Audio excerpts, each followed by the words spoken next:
delighted to have Jerry Kaplan with us tonight. His book, Humans Need Not Apply, sitting on the table out there. If you don't have a copy, do get one afterwards.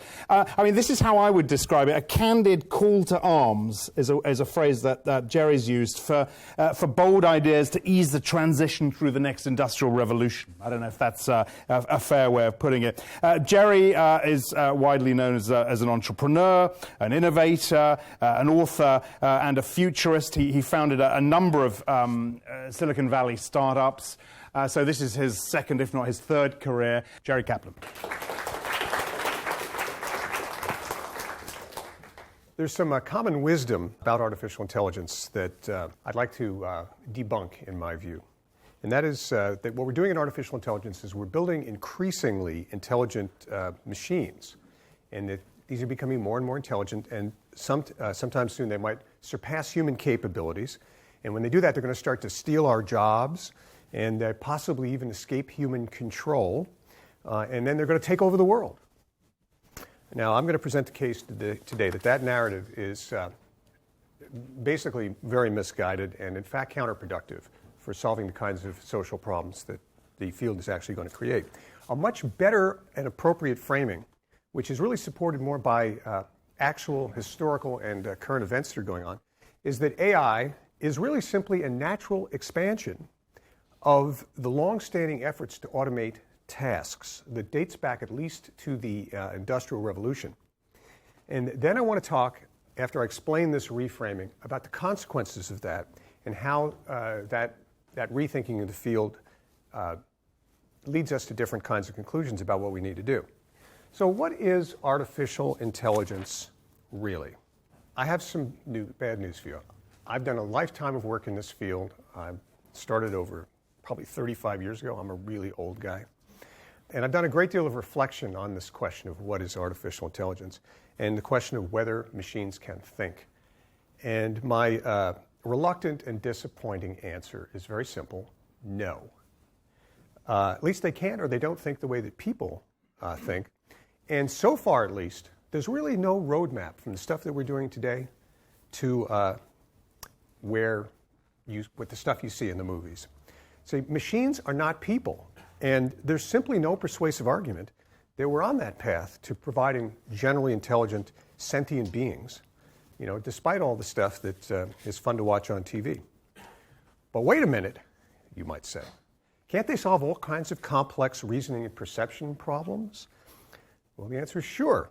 They can perform tasks that humans solve using intelligence. But that doesn't mean that the machines themselves are intelligent. It merely means that many tasks that we thought required general intelligence are in fact subject to solution by other more mechanical means.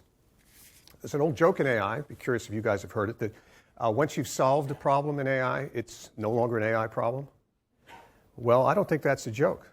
So I'm going to look at some of the signature accomplishments of artificial intelligence and from this different perspective and review that concept. Okay, let's start with computer chess. Now, for decades, the coming-of-age test for artificial intelligence was considered whether you would ever be able to build a computer that could beat the world's chess champion. And so chess was considered the quintessential demonstration of human intelligence. Well, you might know this actually happened in 1997, and lots of ink in the media was spilled at places like Thomson, Reuters, that lamented the arrival of super-intelligent machines.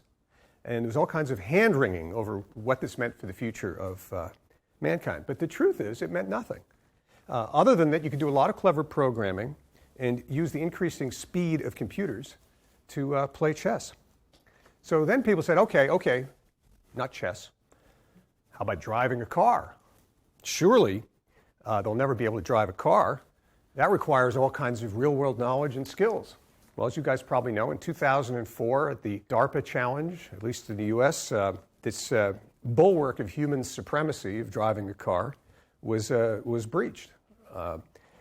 And it's coming, we're leading to autonomous vehicles. How many of you have taken a drive in a self-driving car? Nobody? One, okay. I mean, in where we live, you can actually go to a car dealership now and try them out. So they're on their way. By the way, they don't work very well, but that's a different story. But the thing is that these autonomous vehicles, they drive cars. They don't do other things. They don't build houses. They don't cook meals. They don't make beds. Okay, so then people said, all right, computers can play chess and they can drive cars, but they could never play Jeopardy. I'm hoping you guys know what Jeopardy is. Yesterday, oh my God. Television game? Ken Jennings? Okay.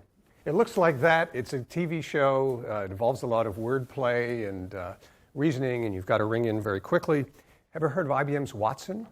The reason Watson's famous is it beat the world champion at Jeopardy. Just telling you that. But what is Watson? It's really a very sophisticated knowledge-based retrieval system, and it's an inference system that was honed, at least at that time, to the particular problem of answering Jeopardy questions. And you might be interested to know its main advantage over the human contestants was that it could ring in before they could, because it was operating at electronic speeds. So whenever it calculated it had a high probability correct answer, in a fraction of a millisecond, and this poor guys, Ken Jennings and Brad Ritter, who were the world champions, pushing the button. Well, that's what kind of race is that? What we demonstrated is mostly that a computer can push a button faster than a human. Let's look at machine learning systems. Aren't they more like human intelligence? Well, the answer is not really. Consider how machines and people learn. Now, you can teach a computer to recognize a cat by showing it 1,000,000 images. Or you can simply point one out to a 3-year-old. That's a cat. And it gets the same job done. Obviously, humans and machines do not learn in the sense of these programs the same way. Let's take a practical problem on which there's been tremendous progress recently, which is machine versus human translation. Tremendous strides have been made in the field in the past few years, mainly, though, by applying statistical and machine learning techniques to large bodies of concorded text. Look at it this way. How do people perform that difficult task? They learn 2 or more languages along with all the respective cultural aspects of it and the conventions of the language. And then they read a text in one language, and they understand what it says, and they render that meaning as closely as possible in the other language. So machine translation, as successful as it is, bears almost no relationship to the human translation process. Its success of this technology simply means that there's another way to approximate the same results mechanically. So my point is simple. Lots of problems that we think require intelligence to solve actually don't. There are other ways to solve them, and that's what we're using machines to do. Calculating used to be the province of highly trained specialists. Believe it or not, a calculator in 1940 used to be a profession. Oh, I'm a calculator. You would take your problem to the calculator, and they would work it out. It required considerable intelligence and attention to detail and skill to be able to do calculations. Does it mean that the machine is intelligent? Of course not. And the same thing's true for giving driving directions, picking and packing orders in warehouses, designing more efficient wings for airplanes. Now, these are all certainly important technological advances, but we don't have to worry about the robots taking over, because the robots, they don't have any feelings or emotions, and they don't have any independent goals, except in the movies. Robots really don't have any independent goals and desires. A robot that's designed to wash and fold laundry, it might be plenty sophisticated. It might learn not to put laundry away when you're asleep, or exactly how you like your shirts folded, and it's going to be really quite remarkable. But it's not going to wake up one day and say, oh my God, what a fool I've been. I really want to play the great concert halls of Austria. That's not what we're doing. Now, I want to talk about the consequences of taking this more mundane view of what artificial intelligence is.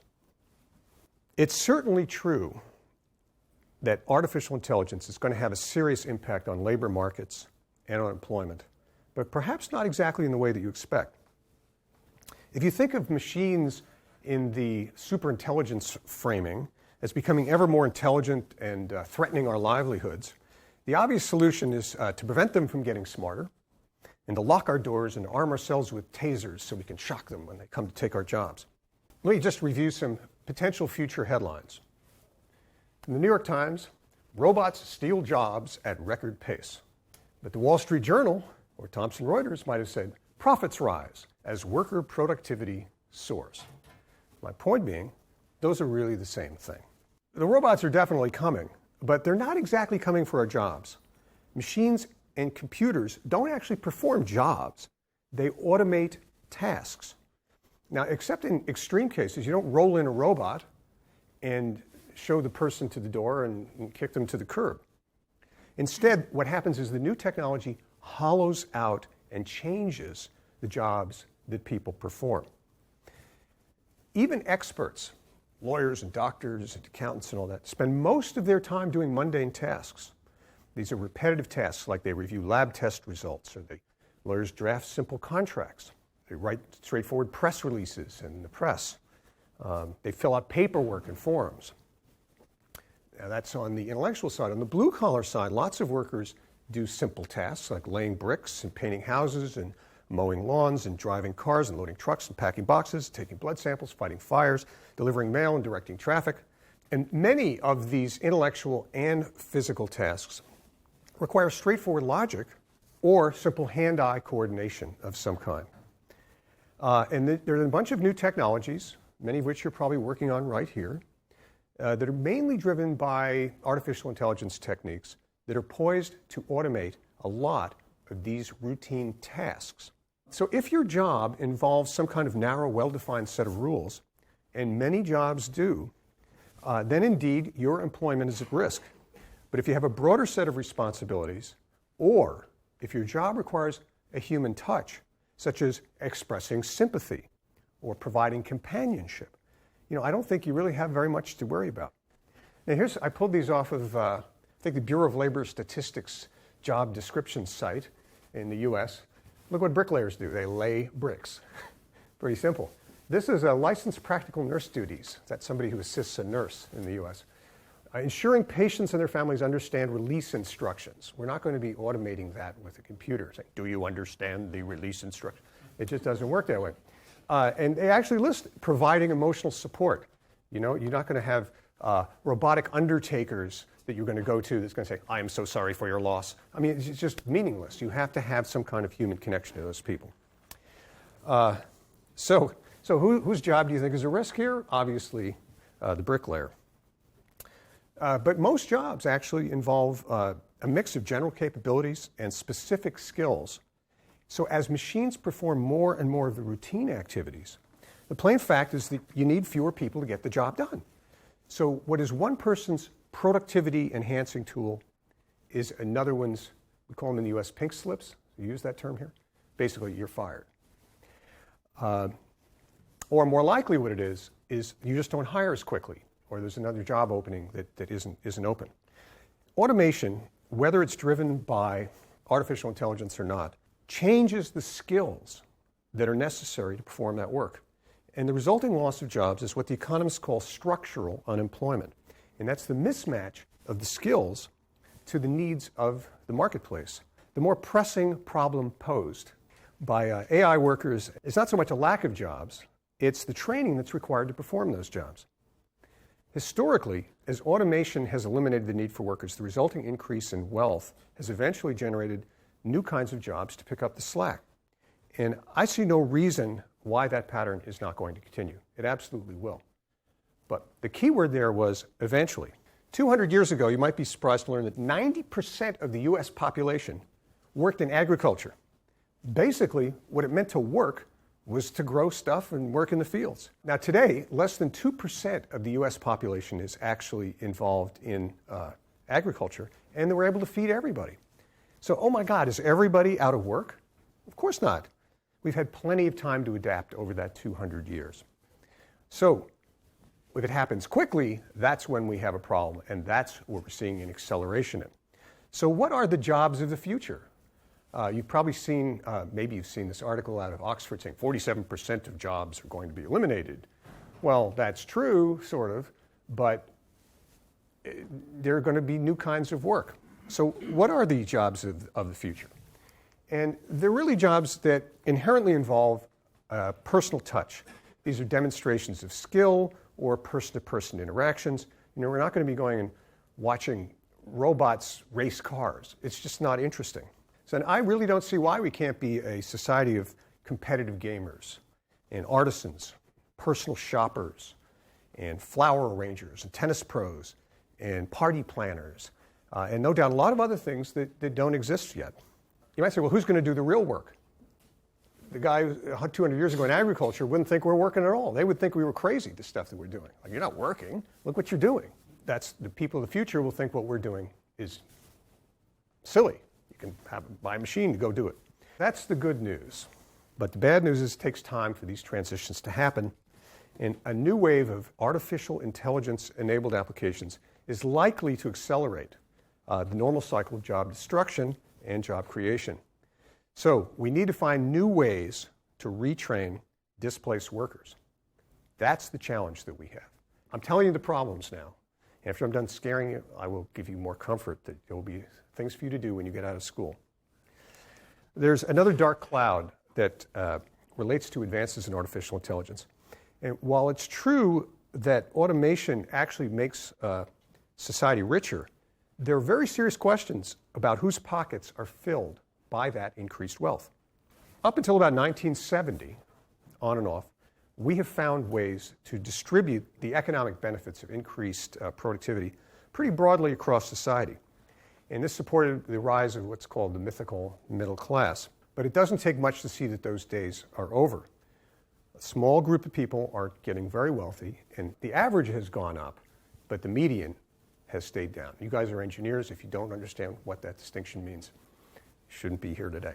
I'm here to deliver a very interesting piece of news, which that Karl Marx was right. As economists know, automation is the substitution of capital for labor. The struggle between capital and labor is a losing proposition for workers. What that means is that the benefits of the new automation naturally accrue to those who can invest in the new systems. And why not? People really aren't working harder than they used to. In fact, working hours have decreased slowly but consistently over the last 100 years. We're not actually any smarter than we were 100 years ago. The reason we can now do more with less is that business owners have invested some of their capital into process and productivity improvements, and naturally, they reap the rewards. So what has all this got to do with artificial intelligence? The technologies on the drawing boards are quickening the hearts of entrepreneurs and investors everywhere, hopefully, as you're well aware. And they're the ones who stand to benefit. While what they do is they export more and more of the risks to the rest of society. Some people have the mistaken impression that the free market is going to address these problems, if only we can get the government out of the way. There's an entire wing of the U.S., called Republicans, that believe this nonsense. Sorry. I'm here to tell you, from firsthand experience, our economy is anything but free. It's it's not unfettered capitalism at all. It's very highly regulated. The fact is, there are all sorts of rules and policies that drive where the capital goes, how it's deployed, and who gets the returns on that. And the problem that we have is that our economic policies and our regulatory policies have been decoupled from our social goals. We have to fix that. And we can talk a little bit about the kinds of approaches that we need to do. Now, I've got some good news on this, though. The economy isn't static. Just as the job market evolves, the economy doubles. This is U.S. economy, but I'm sure it's the same here. It's an amazing fact most people don't realize. The total gross national product doubles every 40 years, and it's done it reliably for over 200 years. For those of you who know what an exponential curve is, this is an exponential curve. It's done this since the Industrial Revolution. Now, in 1800, in the U.S., the average household income was $1,000 a year, and that's inflation adjusted. I'm not talking about some weird kind of dollars. Literally, that was the average income in the U.S. That's about the same as it is today in Malawi and Mozambique. And it's probably not coincidental that the economies of those countries are very similar in structure to the economy of the U.S. around 1800. Yet, I really doubt that people in Ben Franklin's time thought of themselves as dirt poor. You know, they were barely scratching out an existence. So, what does all this mean? It means that 40 years from now, which you guys will be around to see, and I probably won't. I'm hoping to make it through the week. There will literally be twice as much money, twice as much wealth to go around. So the challenge for us is how do we make sure that new wealth is going to be broadly distributed? When people talk about these issues, they think statically, and they think, well, how are we going to get the money away from these rich people and give it to these poor people? Well, that's part of a potential solution. But the real challenge for us is to implement policies that are going to encourage wealth to be much more broadly distributed.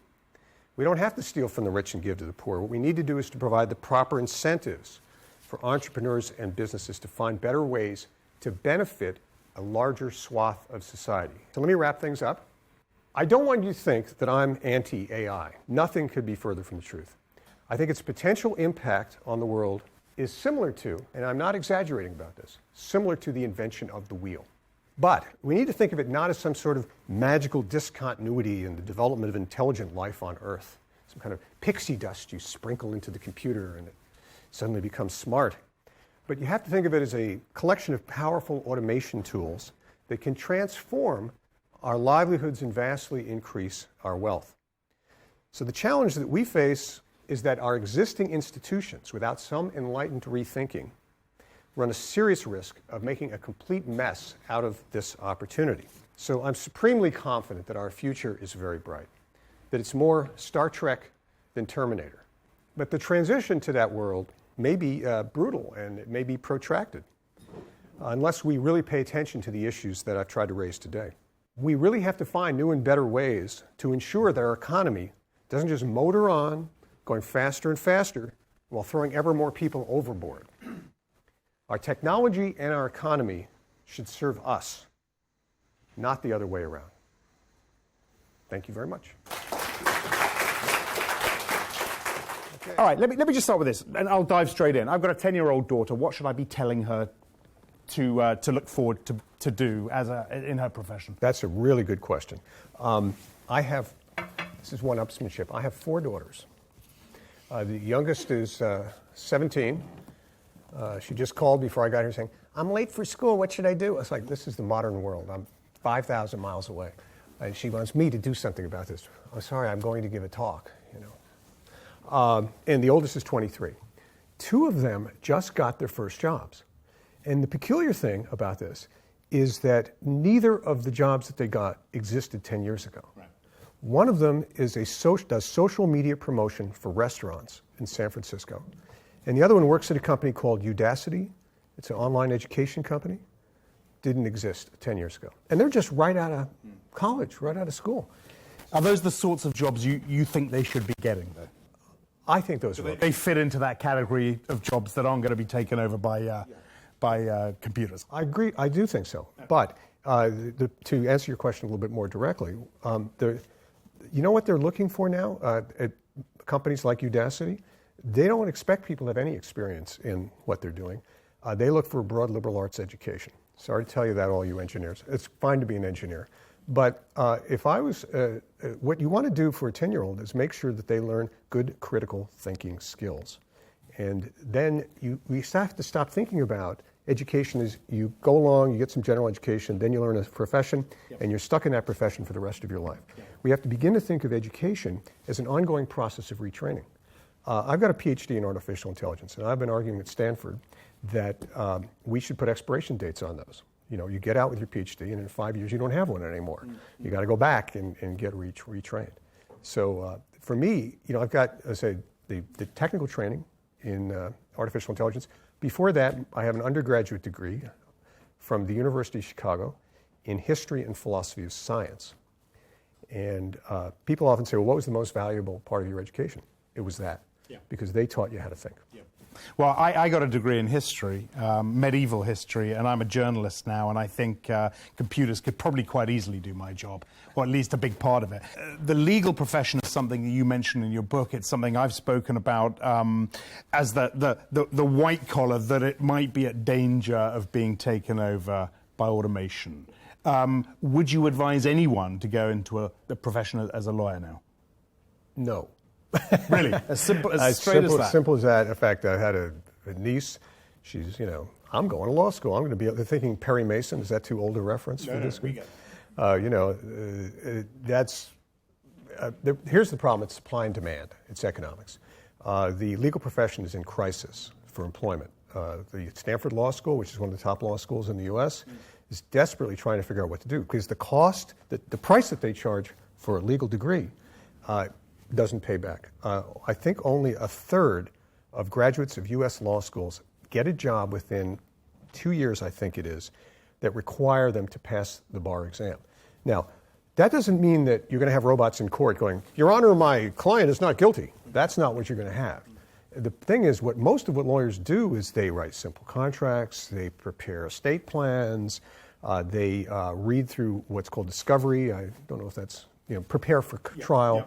And all of those things have been dramatically impacted by automatic processes. The result is you need far fewer lawyers. So at the time, I would not advise anybody. That's like becoming a truck driver. Forget about it. It's not a good profession to go into. And what did Shakespeare say? First, we should kill all the lawyers. Have I got that right? All right. Let me take a step back. I mean, you say you got a PhD in AI. I wouldn't claim to be any type of authority on AI, but I've done a couple of events now with Steve Ferber. One recently, Christchurch, on the singularity. And we had this big debate on singularity. And I guess you think, and let me just get this right, Ray Kurzweil sets the date for singularity at 2045 and says and I'm reading this out, the non-biological intelligence created in that year will be 1 billion times more powerful than all human intelligence today. You're saying that's nonsense? Yes. Now, Ray's not here to say anything. He's a very persuasive speaker. But the whole superintelligence argument, I'm sorry, I'm an engineer. I come from the bottom up. I ain't seeing it. I mean, it's a wonderful theory. We got this great curve, and it's going up, and it's heading off. Look at the economic curve. It's the same curve. Oh, my God. In 2045, we'll all be millionaires. Well, actually, that one's true. Well, not 2045. It's in about 100 years. But no, it's complete nonsense. And look, there's this sort of mystical idea that some people have that we're sort of conjuring up the angel or the devil, and that's not what's going on at all. Just look at the facts on the ground. It's like climbing a tree and claiming progress that you're going to the moon. So it's complete nonsense. Now, Ray and others, I'm sorry, this weird fact, they all pick about 2045, and when they correlate around that time with the age of the person, it's just before they were going to die. That's what they find the futurists are always projecting that. All right, let's talk about... You talk about retraining workers, you talk about inequality, you've said the coming wave of automation raises the specter of a world. In fact, you touched on this just now, where the 1%ers have it all and everyone else struggles to survive. These are problems that you are raising. I wonder sometimes, are you raising these with an economist's hat on or with a scientist's hat on? But they're problems, nevertheless, that you are raising that need to be dealt with by policymakers, right? Do policymakers get this? Generally, I think the answer is no. The only light on the horizon in this, at least in the U.S., is that both major political parties understand now that income inequality and wealth inequality is a real problem. But how they deal with it and what they think the causes are, that's completely different, unfortunately. But at least it's part of the dialogue now. But you're absolutely right. I was asked, is it investors? Are they the ones who should solve the problem? No. Is it the engineers? Should they be solving this problem? No. They should do what they're doing, which is great. It's generating wealth.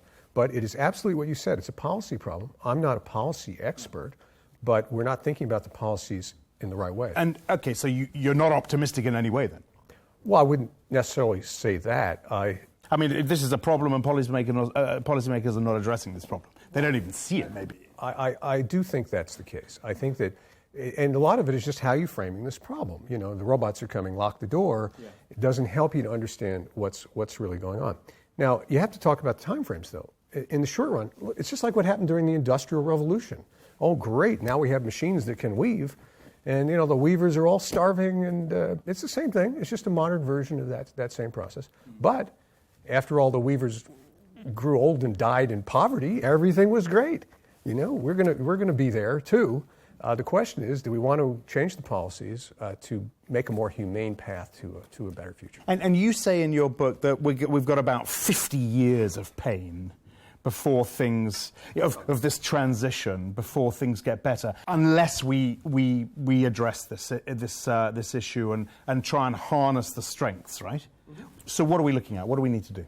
And you talk about retraining. Let's talk about that. Retraining workers. Here I've talked about the problems, but I didn't really get into some of the potential solutions. With respect to the retraining problem, there are a couple of policy issues that really need to be addressed. The first is that, at least in the U.S., the lender of first resort for education is the government.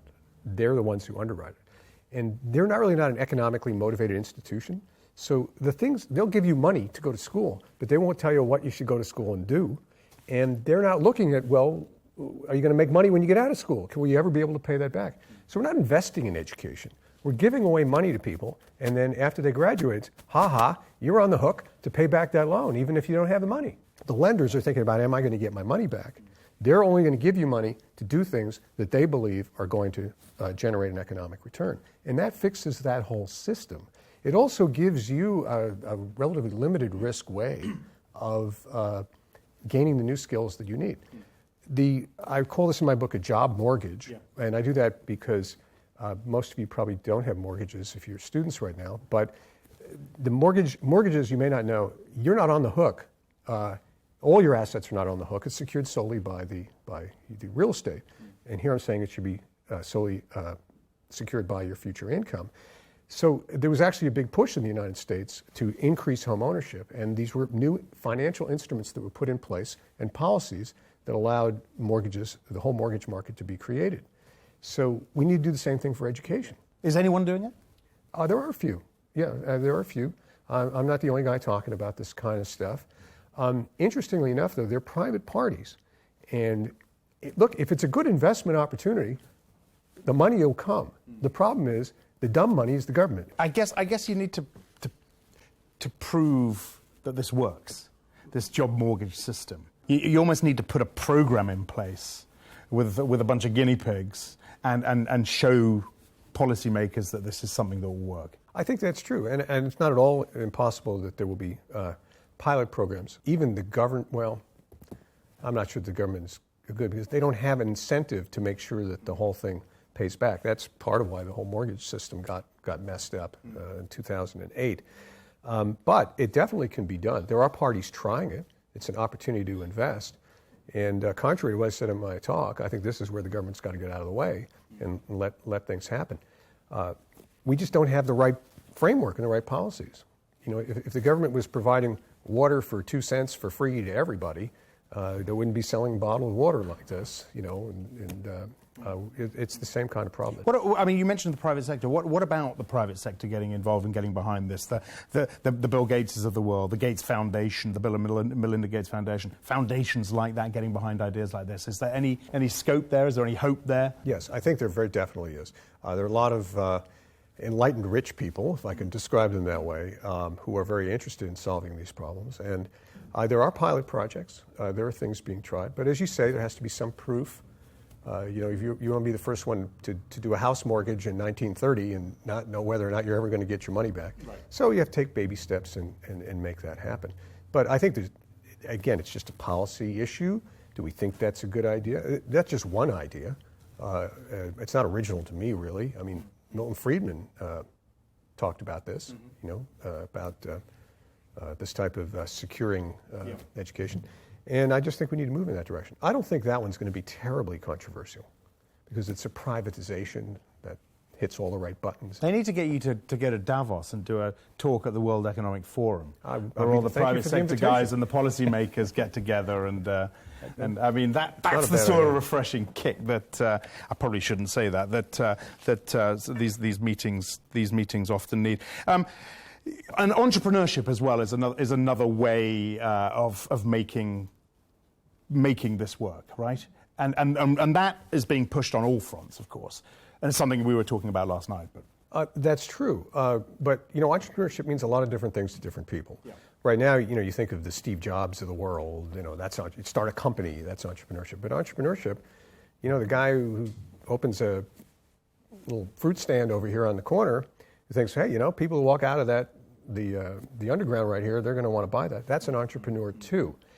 And there's a concept that's there's growing interest in the U.S. called basic income, which serves two fundamental purposes. Basically, it's saying everybody's going to have enough money to eat and to live, and then if you want to do better, you're on your own.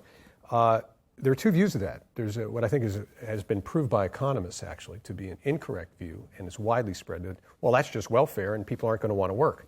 It turns out the exact opposite is true.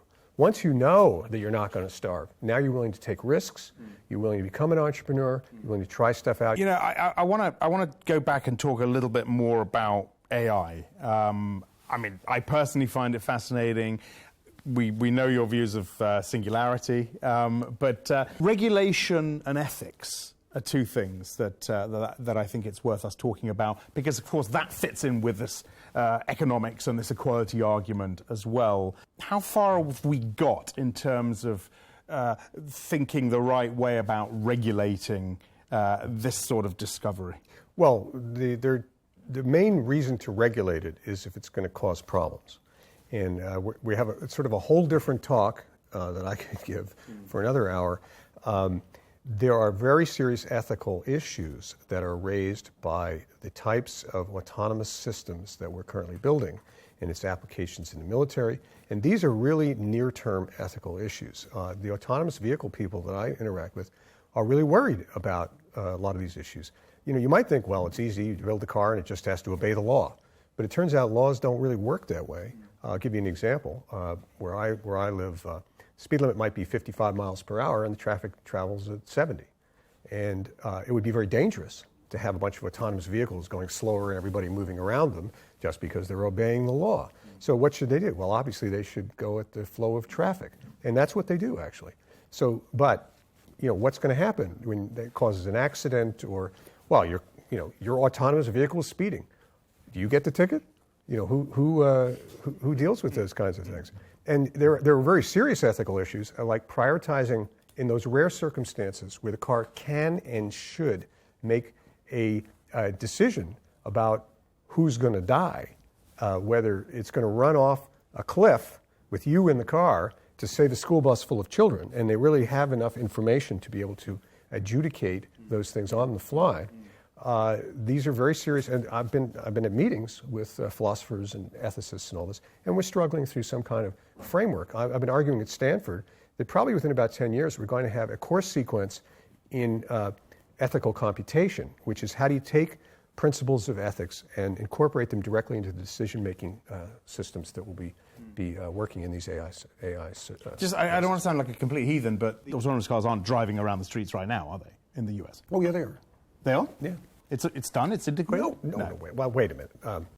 A lot of work on the legal front and the regulatory front has gone on so that to make sure that can happen, because everybody knows it's a good idea, and it is a good idea, and it's going to save an enormous amount of money and lives, and it's going to transform society. This is a great thing about wealth.